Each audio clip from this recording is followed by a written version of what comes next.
So that's what I'm talking about today, because it's a subject that people get pretty heated over on my channel. Well, on a particular video, really, where I talk about Maggie loving coffee. And I think that people in that video think that Maggie is like a baby. I'm not really sure. And they don't realize that she's our 10-year-old.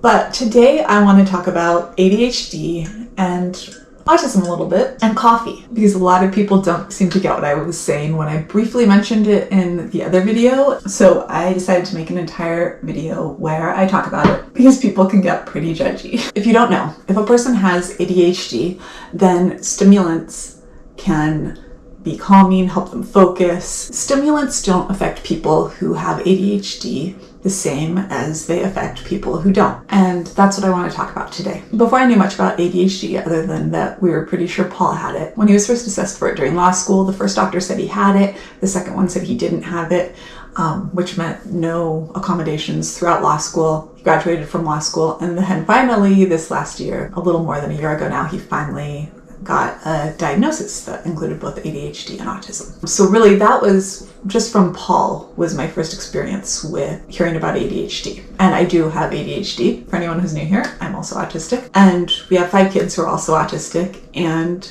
3 of them have been diagnosed with ADHD. The other 2 girls have not been officially diagnosed, but we've basically been told over and over again that they have ADHD. I think that when kids are less verbal, it's harder to get that diagnosis, or you just don't get it. I'm not really sure. But for whatever reason, Maggie and Tessie have never actually been tested for ADHD, but it's been pretty clear that they are super hyperactive. It's pretty clear as a family of, 5 other people with ADHD that they have ADHD also. Now here's the story that gets people upset. I think the first time that we realized how caffeine affected Maggie was when she was about 4.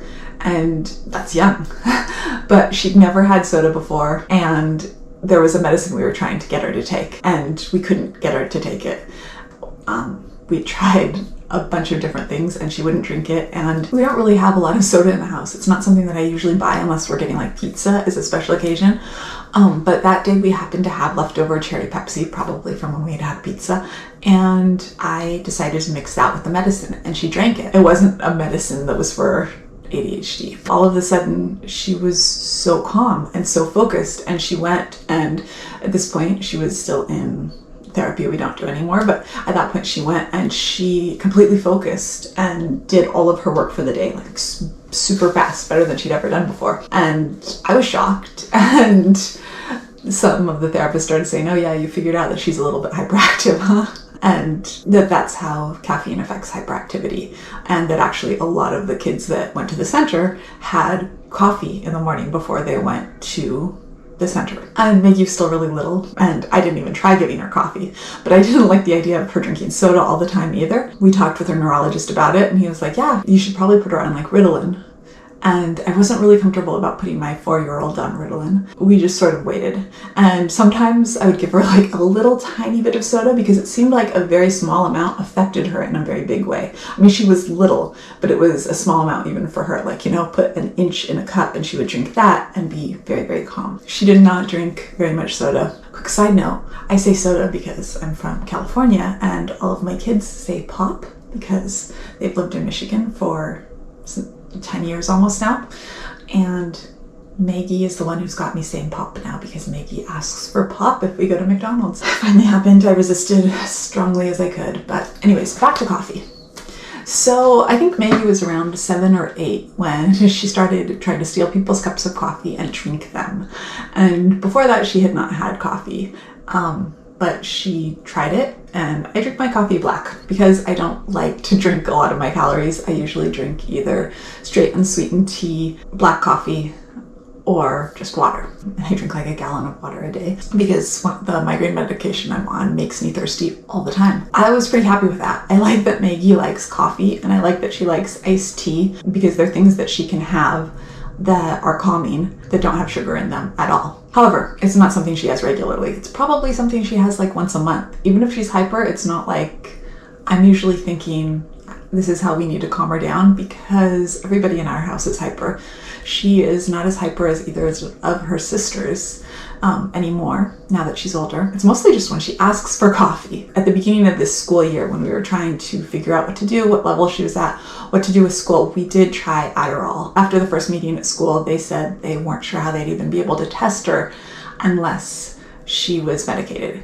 And so we did go to talk to her doctor, and we tried Adderall, and she lost like 7 pounds. And as someone who was only like 62 pounds, who hadn't gained very much weight in like 2 years, her losing like 10% of her body weight was not a good thing. And so after 1 month, her doctor took her off of it and was like, no way, nope, we are not trying any ADHD meds with her. And she seemed more anxious too. So we agreed it was not a good idea for her, even though other people in our family take them. I've talked about that. I'm not against meds. They just, right now, they're not a good fit for Maggie. But as an adult with ADHD, I can tell you that coffee is basically what I use, because I have so many med conflicts. We've had some problems getting ADHD meds for me. And coffee is really how I function. Coffee is how I get work done. Coffee is how I get cleaning done. Coffee is, when I drink coffee, it's how I focus. So it doesn't give me energy. It just makes it so I can actually get stuff done instead of being completely distracted by everything around me. And yes, when I'm writing,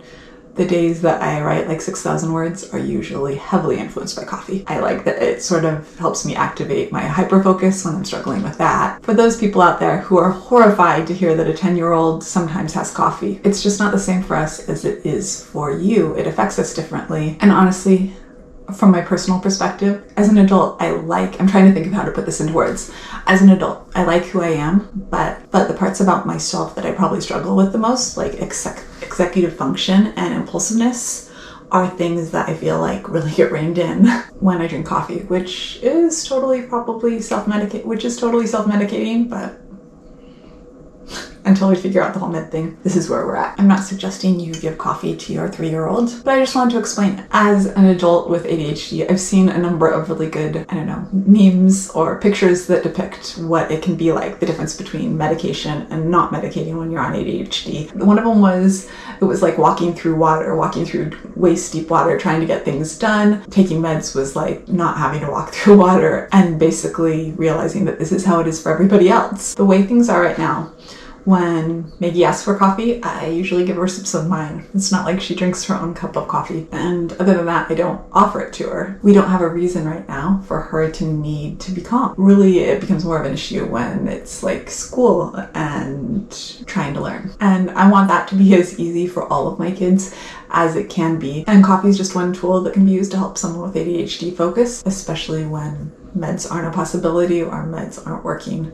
Probably doesn't work as well, but life is better with coffee than life without coffee. So that is my mini, not rant, but public service announcement. So that's my public service announcement on ADHD and coffee for all the sanctimommies I've had who have lectured me about letting your children have coffee. And as always, I suggest if you're going to do something like this, talk to your doctor, because that's something that I have done. I've talked with Maggie's therapist, pediatrician, neurologist. They know what's going on and what helps Maggie and what doesn't help Maggie. Actually listening to doctors, asking them questions, if it's possible to do that. With health insurance, it isn't always. Can be really helpful, because there's no point in forcing someone to needlessly struggle, and ADHD is real. Anyways, that is it for today. If you like this video, I would love it if you'd give it a thumbs up, and if you're interested in all things autism, I would love it if you'd hit subscribe, and I'll see you tomorrow. Bye.